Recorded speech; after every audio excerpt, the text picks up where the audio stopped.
आद्यन्तमङ्गलमजात समानभावम्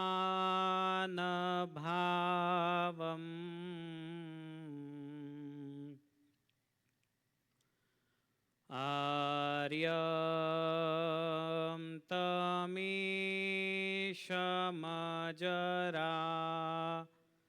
मरमात्मदेवम्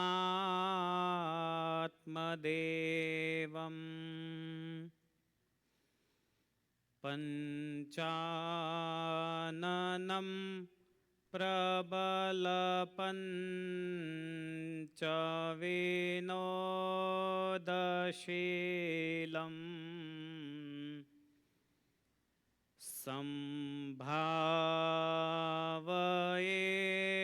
मनसि शङ्कर मम्बिकेशम्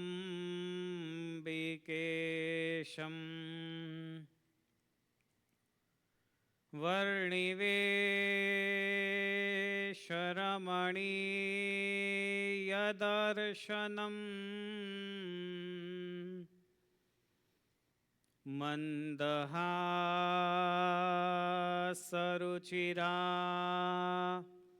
ननाम्बुजम्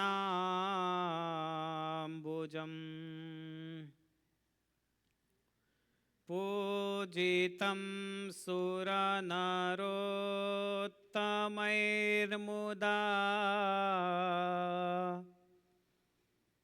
धर्मनन्दनमहं विचिन्तये।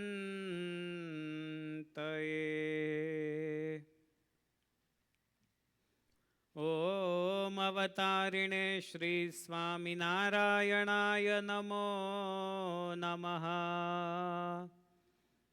ॐ श्री हरिकृष्णाय नमो नमः। ॐ श्री पूर्णपुरुषोत्तमाय नमो नमः।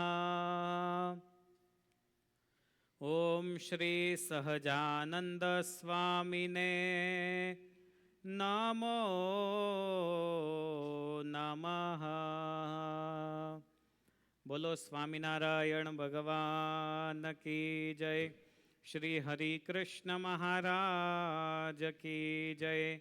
श्री लक्ष्मी नारायण देव की जय। श्री राधा कृष्ण देव की जय।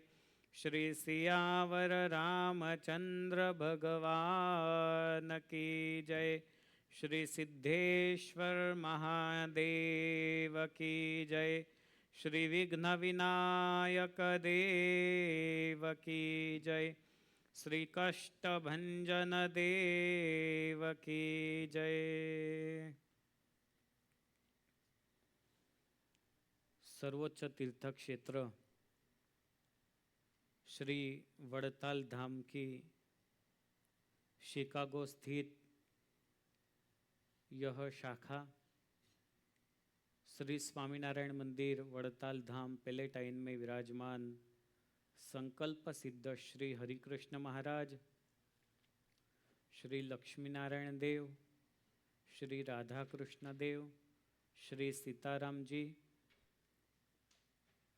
श्री सिद्धेश्वर महादेव, श्री विघ्न विनायक देव, श्री कष्टभंजन देव इत्यादि भगवत स्वरूपों के चरणों में सबसे पहले वंदन करते हैं।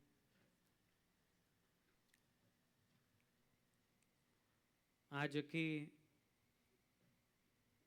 एवं संपूर्ण श्रावण मास में आयोजित इस शिव कथा का यह छठा सत्र और त्रिदिनात्मक जन्माष्टमी कथा का तीसरा सत्र। ऐसे परम पावन आज के दिन आज की सभा में उपस्थित स्वामीनारायण संप्रदाय के विद्वत भूषण गुरुवर्य सद्गुरु शास्त्री भक्ति प्रकाश दास जी स्वामी हर दिन नित नए भगवान को श्रृंगार परिधान करवा कर भगवान की बहुत प्रेम से सेवा करते हैं। ऐसे सद्गुरु शास्त्री मुक्त प्रकाश दास जी स्वामी, पार्षद दीपक भगत, पार्षद वजू भगत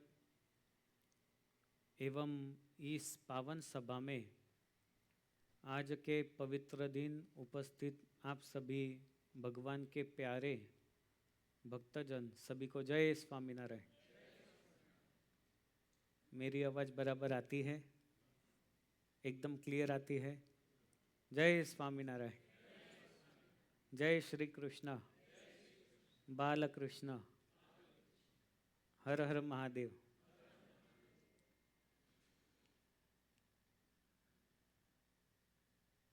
आराम हो गया?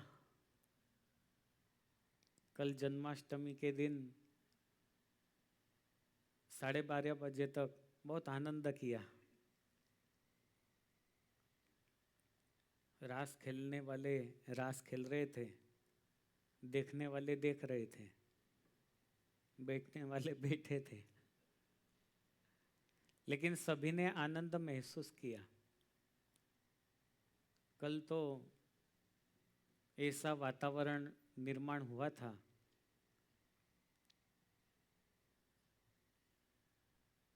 शिकागो पैलेटाइन में नहीं, अभी तो प्रत्यक्ष गोकुल में बैठे हैं और श्री कृष्ण परमात्मा का प्रागट्योत्सव मना रहे हैं। ऐसी भावना कल के दिन यहाँ पर प्रकट हुई। इतना आनंद किया। और जहाँ जहाँ पर भी भगवान का प्रागट्योत्सव मनाया जाता है वहाँ पर आनंद का एक उत्सव वो दिल में मनाया जाता है।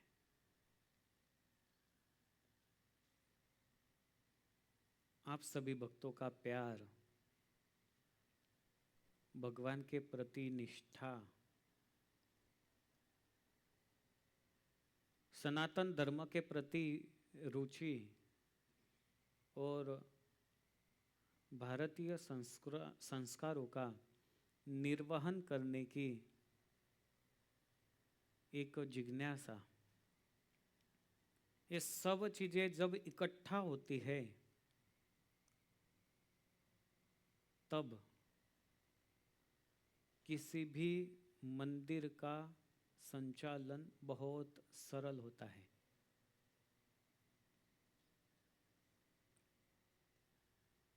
और ऐसी भावना आप सभी के दिल में है।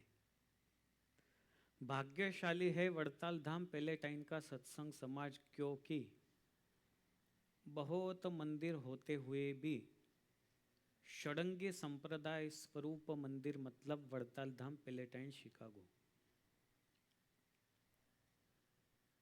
खुद भगवान स्वामीनारायण के आज्ञा के अनुसार आचार्य महाराज श्री के पावन कर कमलों द्वारा यहाँ पर भगवत स्वरूपों की प्रतिष्ठा हुई है। और भगवान ने कह दिया मतलब फाइनल। आदमी की सोच, उसमें संकल्प विकल्प होते हैं, लेकिन ये तो हमारे भगवान ने कह दिया है। ऐसे भगवान विद्वान संतों का आशीर्वाद, दर्शन, ये सभी बातें जीवन को आनंदित बनाती है। आज के इस सत्र में भी शिव कथा का रसपान करना है। बधा मजा में छो? कल के दिन शिव कथा में क्या सुना था? शिव कथा सुनी थी। और क्या सुना था?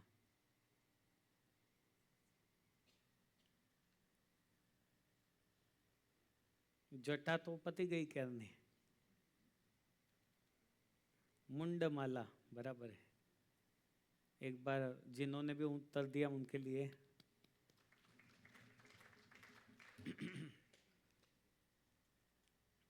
अभी शिव जी का, देव के देव महादेव का जब वेश का वर्णन होता है तब उनके मुखारविंद को अपने आंखों के समक्ष प्रकट करो। जटा में से निकलती हुई गंगा वो तो हमें दिखाई देती है, चंद्रमा दिखाई देता है, गले में सर्प दिखाई देता है। मैं ऐसा बोलता हूं तो आपको दिखाई देता है कि नहीं? जब आप मानसी पूजा करते हो, आंखें बंद करने के बाद क्या दिखाई देता है? कुछ नहीं, अंधेरा। लेकिन यदि यहाँ बैठे बैठे आप सोचो मेरे घर में कपबोर्ड में इतने डॉलर रखे मैंने कल, इतना गोल्ड रखा है, दिखेगा कि नहीं दिखेगा? देखा છે કે નહીં દેખાય? દેખાય છે? કેટલું છે?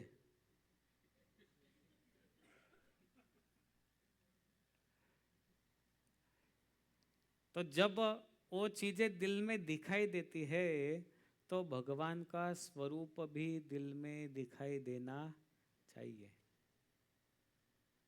और जैसे जैसे भगवान का स्वरूप दिल में दिखाई देता है वैसे वैसे उसकी आध्यात्मिक साधना की प्रगति की यात्रा वो अविरत प्रवाहित होती है। इसीलिए स्वामीनारायण संप्रदाय में भगवान ने वचनामृत में कहा, साधना से जब दिल में आत्मा का दर्शन करते हो तो प्रकाश कैसा दिखता है, तो उसके स्टेप्स बताए। जो वचनामृत के अभ्यासी है उनको पता है। तो ऐसे देवों के देव महादेव का एक स्वरूप, उनके कितने नेत्र है? 3 नेत्र है कि 2 है? आ भाई કેટલા नेत्र છે મહાદેવજીને? 3 છે। તો તને કેટલા છે? 2 જ છે। तो એમને કેમ 3 થયા? महादेव जी को 3 नेत्र कैसे हुए? दुनिया में कदाचित 2 मस्तक वाला आदमी दिखाई देगा। आपने कई बार देखा होगा, एक ही हृदय लेकिन मस्तक 2, बॉडी 2। कई किसी को 6 उंगलियां होगी, वो भी आपने देखा होगा। और कोई अंग ज्यादा होंगे, 2 कान वाला भी, 3 कान वाला आदमी भी देखा होगा। लेकिन कहीं देखा है 3 आंखों वाला कोई दुनिया में आज तक नहीं हुआ। केवल महादेव जी 3 आंखों वाले हैं। तो महादेव जी के 3 नेत्र कैसे हुए, इसकी कथा महाभारत में बताई गई है। ऐसे शिव पुराण में तो नहीं, लेकिन महाभारत के एक पर्व में कथा बताई गई। स्वर्ग में एक अप्सरा थी, उसका नाम था तिलोत्तमा। अभी स्वर्ग की अप्सरा है, वो के नाम भी अलग अलग भिन्न भिन्न होते हैं। इसमें एक तिलोत्तमा थी। कैलाश में महादेव जी के पास जब दर्शन के लिए गई, उसका सौंदर्य देखकर महादेव जी उसकी ओर देखने लगे एक दृष्टि से। अभी महादेव जी की पत्नी का नाम क्या था? माता पार्वती। पार्वती ने देखा कि तिलोत्तमा अप्सरा है और अप्सराओं का काम ज़्यादातर ध्यान में भंग करना होता है। आपने कई सारी पौराणिक कथाएं सुनी हैं। किसी का ध्यान भंग करवाना हो तो इंद्र किसी अप्सरा को भेज देता है, जाओ उसका ध्यान भंग करवा दो। तो इसी पार्वती ने देखकर उन्हें बड़ा क्रोध आ गया ये यहाँ पर क्यों आई होगी। और पार्वती ने क्या किया, अपनी दोनों हथेलियाँ वो महादेव जी के दोनों आंखों पर रख दी। अभी हथेलियाँ रखने से क्या हुआ, महादेव जी के नेत्र बंद हो गए। महादेव जी के नेत्रों के बारे में ऐसा कहा जाता है, उनका दाहिना नेत्र वो सूर्य का स्वरूप है और बायां नेत्र वो चंद्र का स्वरूप है। सूर्य और चंद्र ये दोनों यदि दुनिया में है तभी प्रकाश दिखाई देता है। अलास्का में मुझे लगता है 6 महीने दिन और 6 महीने रात रहती है, ऐसा कुछ है ना। अलास्का में कि और कई जगह, अलास्का में। तो सूर्य के बिना प्रकाश नहीं, चंद्र के बिना प्रकाश नहीं। रात को जब अंधेरा छा जाता है तो आप कितना भी बड़ा लाइट करो लेकिन आपको थोड़ा धुंधला तो महसूस होता है। लेकिन दिन में सूर्य का प्रकाश आता है तो कितना क्लियर विजन दिखाई देता है। तो दोनों आंखें वो महादेव जी के सूर्य और चंद्र के स्वरूप हैं। जब आंखों से आंखें बंद हुई तो प्रकाश भी बंद हुआ, पूरी धरती पर अंधकार छा गया, कहीं पे भी एक भी प्रकाश की किरण नहीं, सभी जगह पर अंधकार जब छा गया तब सब देव और सब लोग पीड़ित होने लगे। कदाचित आपको ऐसा लगता होगा कि सूर्य का प्रकाश कितना ज़्यादा दे रहा है, कितना धूप पड़ रहा है, लेकिन यदि सूर्य का प्रकाश ना हो तो जीवन भी शक्य नहीं। सूर्य का प्रकाश है तो वनस्पतियों का पोषण होता है। सूर्य का प्रकाश है तो हमारी चमड़ी पर जो रोग होते हैं वो भी दूर होते हैं, बैक्टीरिया दूर होते हैं। इसीलिए भगवान ने जो भी चीज बनाई है वो किसी न किसी माध्यम से, हेतु से बनाई है।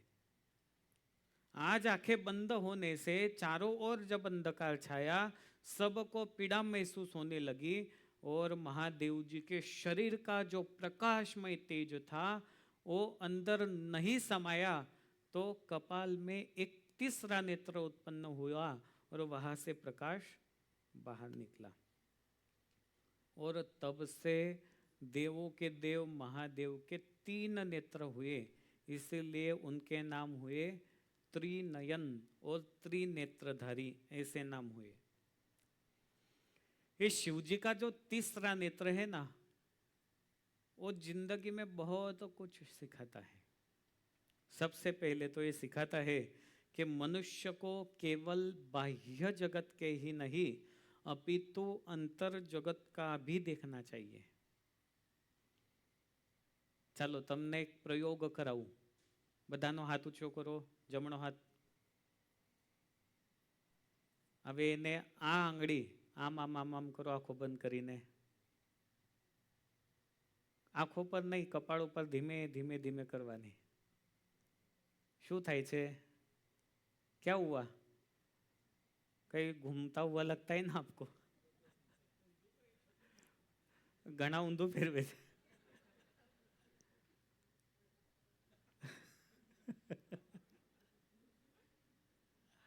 શું થયું માસ્ટર? કશું જ નહીં। ચાલો कोने कोने શું ફીલ થયું બોલતા જાઓ। गोल गोल फरता है ऐसा लगता है ना। તમને શું થયું? કઈ થયું કે હજી? जनकभाई શું થયું? ઊંઘ जाग આવી गई। तो यहाँ पर आध्यात्मिक शास्त्रों में एक ओर से सुषुम्ना नाड़ी, ईड़ा और पिंगला नाड़ी निकलती है। सुषुम्ना नाड़ी का स्थान वो मध्य भाग से होता है। जब तीसरी आंखों की बात होती है तब हर आदमी को यहाँ पर एक ऐसी शक्ति रखी गई, एक चक्र रखा गया शरीर में। 7 चक्र है, उसमें से एक चक्र यहाँ पर है। तो शरीर में ऊर्जा का क्रिएशन और यौगिक प्रक्रिया के माध्यम से, कुंडलिनी प्रक्रिया के माध्यम से, कपाल के द्वारा भी होती है। कल मैंने तिलक चांदला के बारे में बताया था। तिलक चांदलो कई जगह करवानो होय? कपाळमां करवानो होय ने। कोईने एम थयुं के मारा बधा वाळ उड़ी गया छे तो अहींया करूं, कोईने एवुं थाय के हूँ गाल ऊपर करूं, किसी को ऐसा लगता है कि नहीं मुझे मुंह पे नहीं करना है, यहाँ पे कर दूं। करने का विधान है, लेकिन ज़्यादातर महत्वपूर्ण तिलक और चांदला कहाँ पर करते हैं? कपाल में करते हैं। कपाल में इसलिए करते हैं, चंदन का गुण कैसा होता है? शीतल होता है, ठंडा महसूस करता है। जब पूरे दिन में आदमी काम करते हुए थकान महसूस करता है, तब वैज्ञानिकों ने ऐसा दृष्टिकोण दिया कि कोई भी आप चंदन का चांदला करो, तिलक करो, तो आपको दिन में यदि 100% थकान महसूस होने वाली हो, तो चंदन के प्रभाव से उसकी मात्रा बहुत कम हो जाती है। और इसीलिए शास्त्रों में तिलक का महत्व बहुत बताया गया। महादेव जी के तीसरे नेत्र का वही हेतु है कि अंतर जगत को भी आप देखो। जैसी बाह्य सृष्टि है, वैसे ही अंदर की सृष्टि भी है। अभी बाहर से इतना अच्छा दिखाई देने वाला शरीर, अभी तो एकदम नॉर्मली आप बैठे हो, लेकिन आपका हाथ यहाँ से कट जाए तो क्या होगा? दर्द होगा। उसको ज्वाइन करने के लिए आप कितनी दवाई करोगे? अंदर का जगत वो भगवान ने बहुत अच्छे तरीके से बनाया है। ये हृदय बनाया, ये शरीर बनाया, अंदर के पार्ट्स कैसे बनाए। बराबरनी खाण खाधी होय અને ડાયાબિટીસ થાય, ગમે એટલી દવા લ્યો તો કંટ્રોલમાં આવે? तो जब तक शरीर अच्छा रहता है, तो भगवान ने अंदर की ऐसी एक सृष्टि बनाई, उसका बैलेंसिंग करने से स्वास्थ्य अच्छा रहता है। अंदर का जगत, जितना बाहर नदियां उतनी अंदर नाड़ियां। स्पेस, पृथ्वी, जल, तेज, वायु, ये सब शरीर के अंदर है, पंचतत्व का शरीर है। दूसरा, तीसरे नेत्र का एक सिद्धांत है। तीसरा नेत्र महादेव जी का विवेक, ध्यान और आध्यात्मिक जागृति का प्रतीक है। और तीसरी बात है, जब देवों के देव महादेव अपना तीसरा नेत्र ओपन करते हैं, तब असत्य, अधर्म और अहंकार का नाश होता है।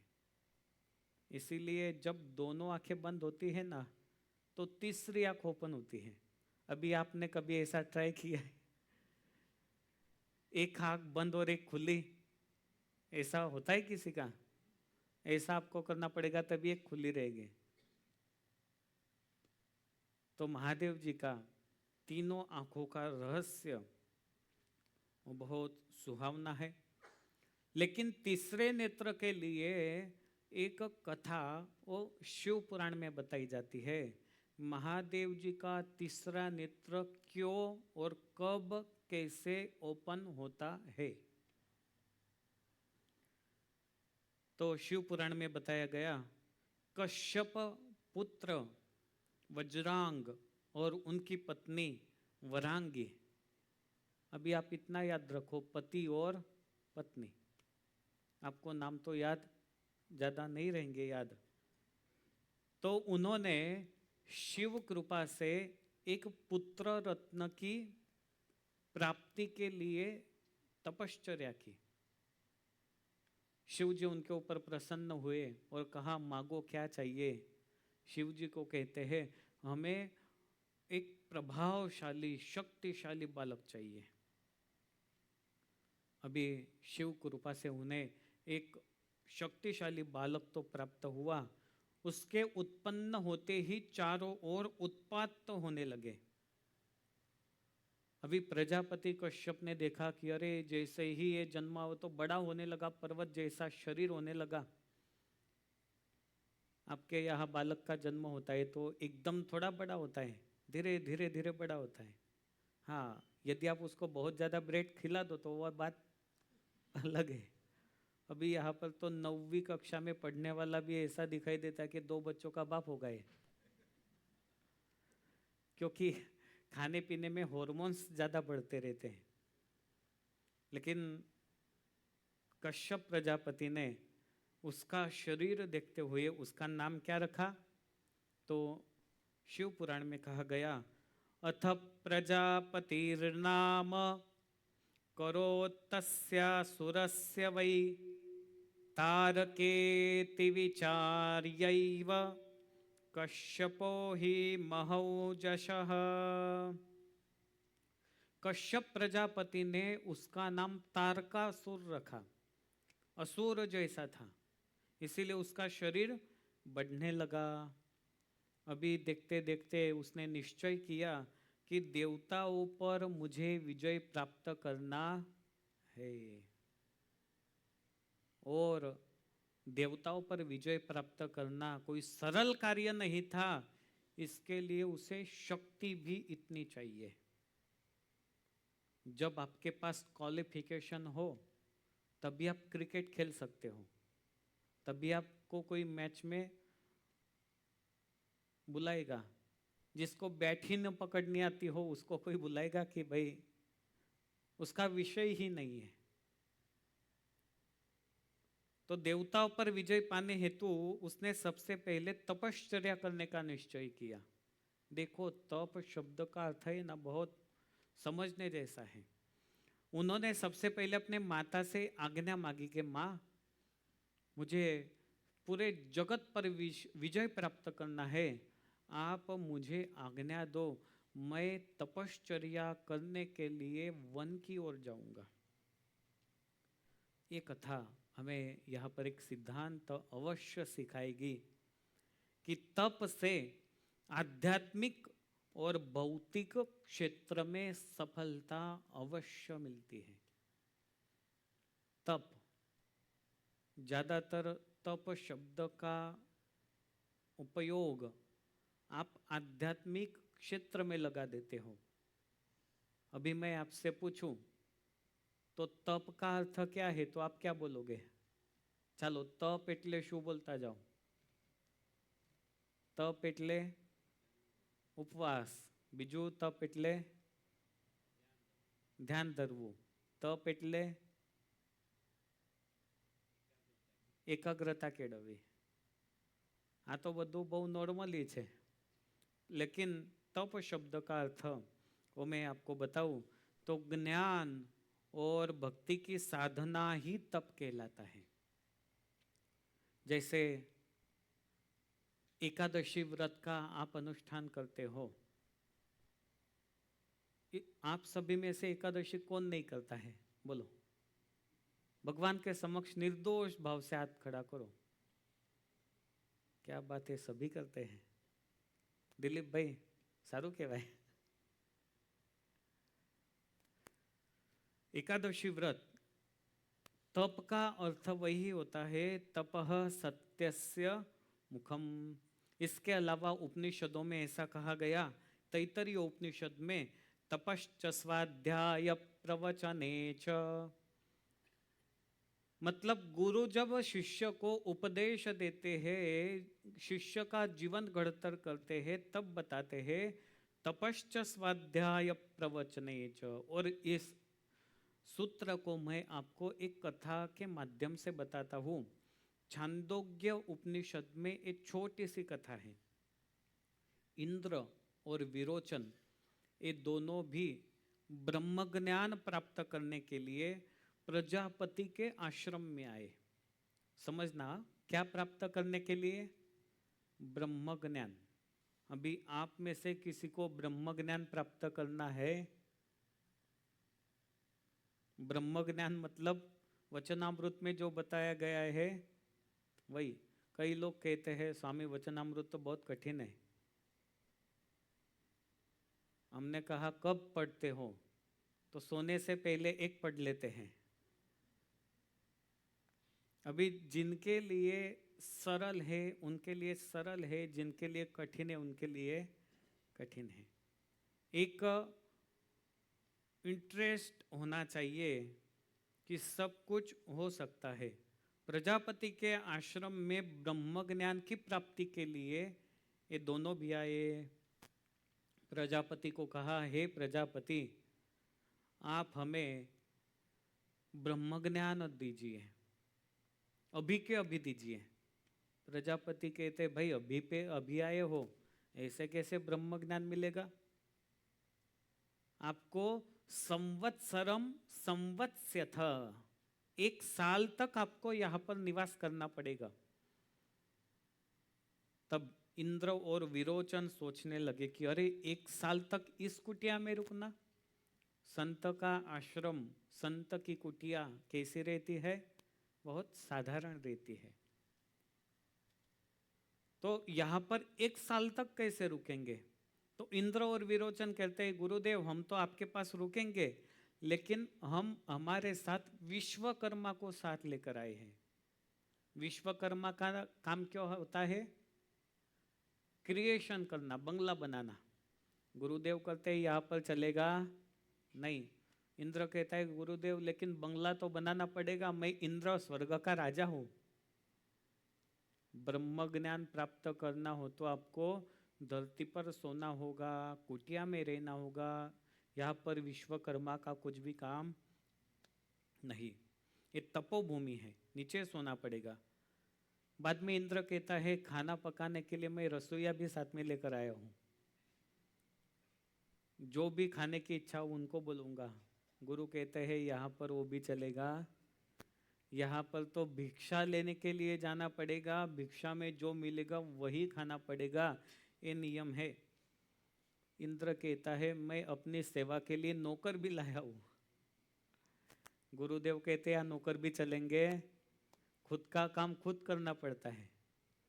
अमेरिका में वो बात बहुत अच्छी है, सब लोग अपना काम खुद करते हैं। इंडिया में सब राजा लाइफ जीते हैं। हाँ, अपना कपड़ा ऐसे क्या वैसा भी नहीं करता। और यहाँ पर तो खुद का काम खुद करना पड़ता है। आप सभी को बर्तन घसने के भी आते हैं, बाकी भारत में जाओ तो किसी को चाय बनानी भी नहीं आती। अभिषेक, अभी वो लाइटर से गैस स्टार्ट करना भी नहीं आता है। और यहाँ पे तो आदमी को सब कुछ आता है, भले रोटी या पाकिस्तान के आकार की बन जाए। तो गुरु ने कहा यहाँ तो सब कुछ अपने हाथों से करना पड़ता है। कहने का एक कथा का सिद्धांत वह है कि तपोमय जीवन ही सफलता की राह दिखाता है। जितना जीवन में तप, जितना जीवन में एडजस्टमेंट, उतना ही वो आदमी आगे जा सकता है। आज देखो और पहले के लोग देखो, पहले गांव में रहकर जितना मिलता था उतने में भी वो सुखी थे। कभी कभार खेत में यदि अनाज कम हो जाए तो सूखी रोटियां खाकर भी वो लोग बहुत आनंद से जीते थे। आप सबने गांव में रोटियां खाई है बराबर? और रोटियां कैसी थी? यदि दूसरे दिन वो रोटियां बच जाए तो आप सुबह क्या करते थे? उसको शक्कर या दूध डालकर उसका दिलखुश बनाते थे। उसका नाम दिलखुश है। मराठी में उसे क्या कहते हैं पता है आपको? मनोहरा कहते हैं, मनोहरा। और गुजराती में क्या कहते हैं? दिलखुश। मतलब वो बची हुई रोटियां आप उसका चूरा करके उसको फ्राई करो और खा जाओ तो आपको बहुत मजा आएगा। वो आप सबने खाया है। उससे भी आप सब आगे हो। 6 महीने की रोटियां फ्रोजन करके खाते हो। ऐसा ऐसा नहीं है, वो बात अलग थी, आज की बात अलग है। तो जितना ज़्यादा आज फैसिलिटी अवेलेबल है, उतना आप जीवन में एडजस्ट करने के लिए तैयार नहीं। तो तप जीवन में यदि होता है तो सफलता की राह मिलती है। लेकिन तप में भी भक्ति होनी चाहिए। एक सुभाषित है संस्कृत में, मीन स्नान रतः फणि पवन भूक मेषस्तु पर्णाशनो नीराशी खलु चातकः प्रतिदिनं शेते बिले मूषक भस्मोद्धूलन तत्परो ननु खरो ध्यानाधिरूढो बक सर्वे किं नहि यान्ति मोक्ष पदवीं भक्ति प्रधानम तपः। इस सुभाषित में कवि ने ऐसा कहा कि कई सारे प्राणी ऐसे हैं कि जिनका जीवन तपोमय दिखता है। जैसे कि मछली कहाँ रहती है? पानी में रहती है। आप कभी घर के बाहर सोते हो? बारिश में सोते हो क्या? धूप में सोते हो क्या? आप तो अपने बेडरूम में ही सोते हो। तो मछली पानी में रहती है, उसके लिए क्या हुआ? तप हुआ। सर्प वायु भक्षण करता है। आपने कभी सोचा सांप का खुराक क्या है? चूहा तो वो तो है, लेकिन मिले तब। वो चूहा भी कितना जोर से भागता है, लेकिन वायु भक्षण करके सर्प ज्यादातर रहता है, मतलब वो भी तप करता है। बकरी, भेड़ और बकरी, उनका खुराक क्या है? ग्रास, पत्ते। कभी देखा बकरी को दाल चावल खाते हुए? वो भी जैसा घास मिले वैसा वो खा जाती है। चातक नाम का पक्षी है, वो केवल चंद्र का दर्शन करते हुए अपना पेट भरता है। अभी आपने कभी आपकी पत्नी को देखते हुए पेट भरा है आपका? कि चलो आज मैं आपको देखता हूँ, मेरा पेट भर जाएगा। जयंती भाई,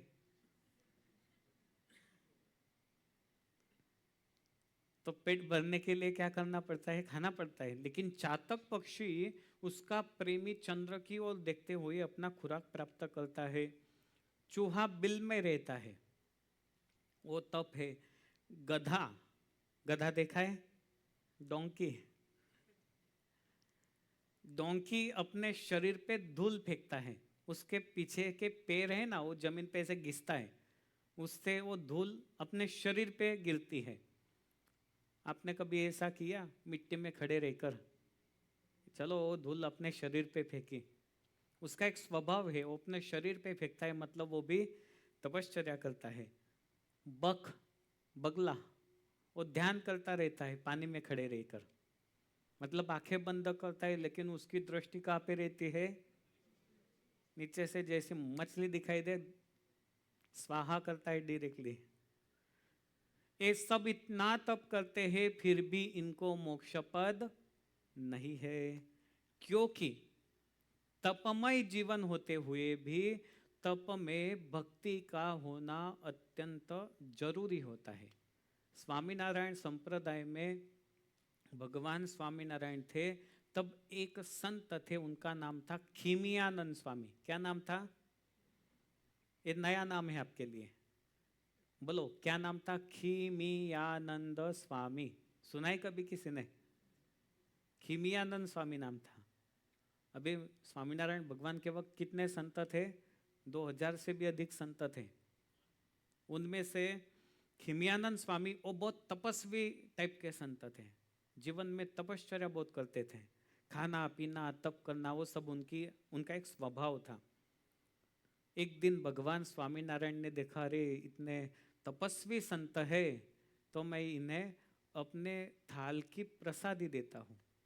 भगवान स्वामीनारायण ने प्रसाद पाया और थोड़ी प्रसादी और सभा में बैठे हुए स्वामी को दी और कहा कि चलो आज मैं आपके ऊपर प्रसन्न हुआ, ये प्रसादी सिर्फ आपके लिए है।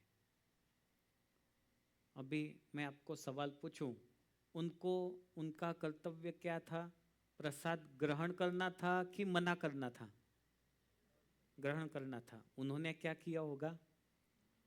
उन्होंने मना किया कि आज मेरा तपस्या का दिन है और इसके साथ ही साथ में ये थाल रूपी माया मुझे तप में भंग करेगी, इसीलिए मैं प्रसाद ग्रहण करूंगा नहीं।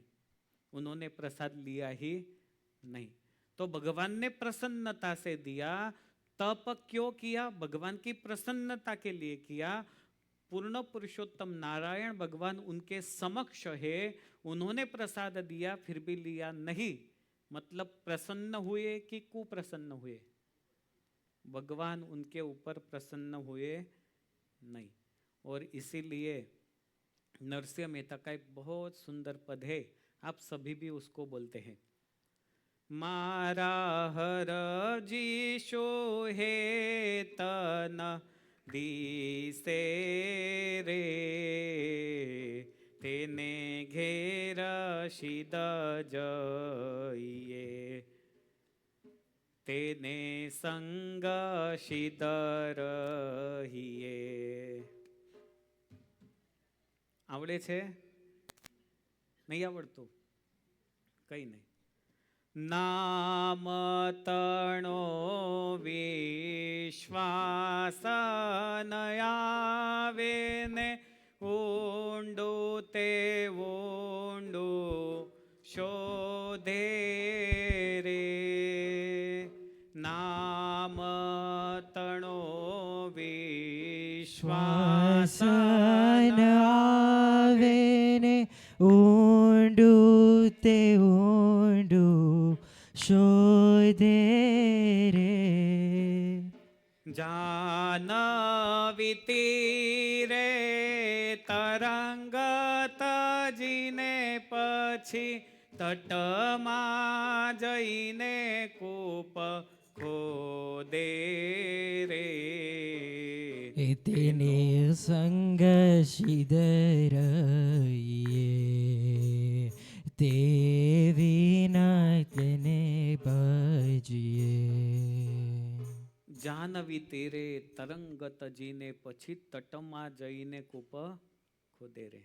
गंगा के तट पर जाकर सोचता है मुझे ये पानी पीना, और बाजू में जाके कुआं खोदेगा, उसको आप क्या बोलोगे? टैलेंटेड बोलोगे कि बेवकूफ बोलोगे? जहां पर पानी ऑलरेडी है वहां पर कूप खोदने का क्या मतलब?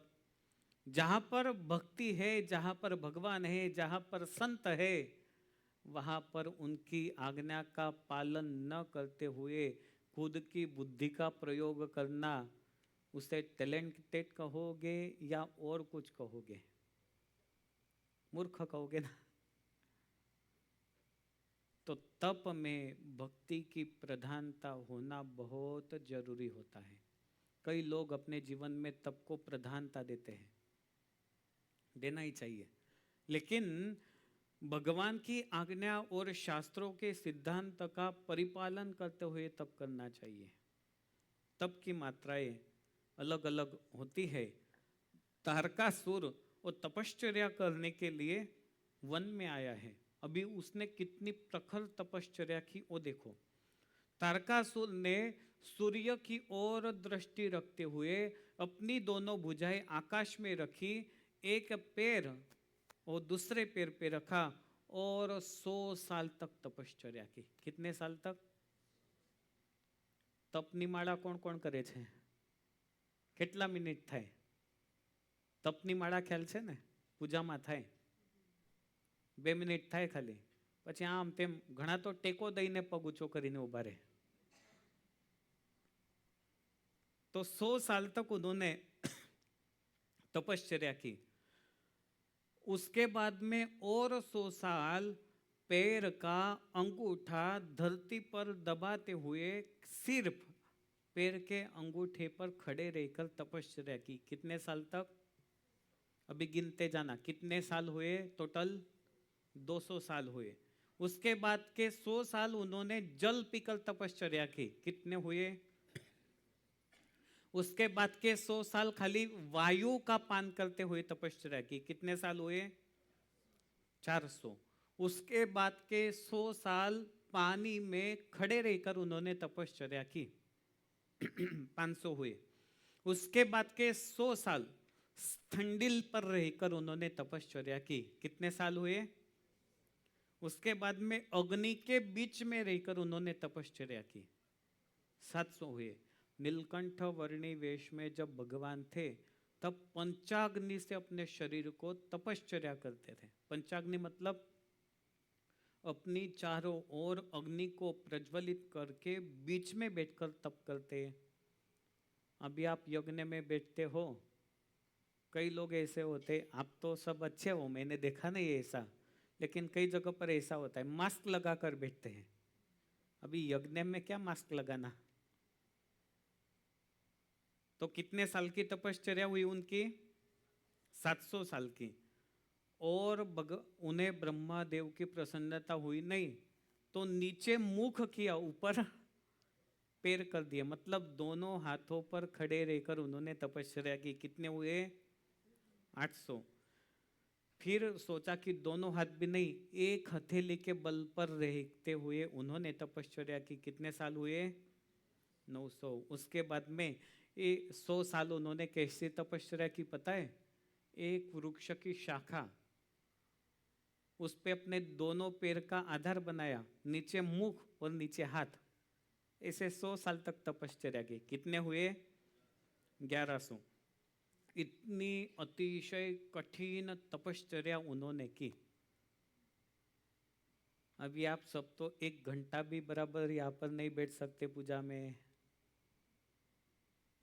उसके लिए मराठी में कहते हैं, मराठी में एक शब्द है, पायाला मुंग्या येता, એટલે પગને કીડીઓ ચોટે।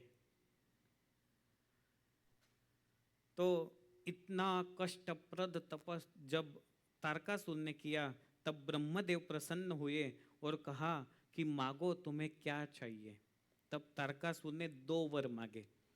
त्वया च निर्मिते लोके सकलेस्मिन् महाप्रभो मत्तुल्यो बलवान् नूनं न भवेत कोपि वै पुमान्।